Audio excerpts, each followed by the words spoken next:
Ветераны боевых действий Коми инициировали для детей-участников спецоперации и из семей в трудной жизненной ситуации новый проект. Это клуб боевых отцов. В течение всего лета ребята будут вовлечены в полезную и интересную деятельность. Их познакомят с военно-тактической подготовкой, расскажут о том, как укрепить здоровье. Мальчишки попробуют себя в мужских ремеслах, а девочки в женском прикладном искусстве. Я искренне благодарю организаторов проекта, потому что на самом деле это непростая работа и, самое главное, непростая категория наших ребят, у которых действительно, может быть, в жизни не все получается.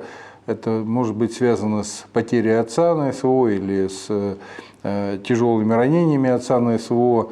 Ну и не только это, в принципе, трудная жизненная ситуация, к сожалению, встречается в жизни, и, конечно, дети по-разному из нее выходят. Вот, и в этом смысле, конечно, такая работа вот именно с такой категорией подростков, это очень ответственно и важно.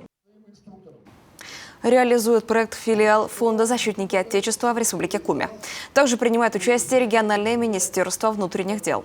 Помогают Коми Республиканский центр детей и молодежи, Боевое братство, Совет отцов и Союз женщин Республики.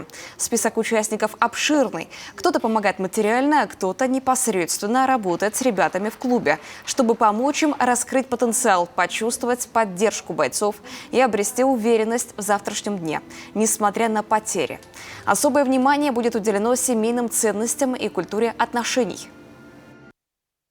За этим будут привлекаться опытные специалисты, профессионалы. Ну и предусмотрено также время для активного отдыха. Это и туристические, тематические походы, выходы на природу и так далее. Ну и по итогам прохождения программы ребята получат призы, подарки, ну и также карьерные портфолио, которые точно пригодятся им в дальнейшем и в учебе, и в получении профессии.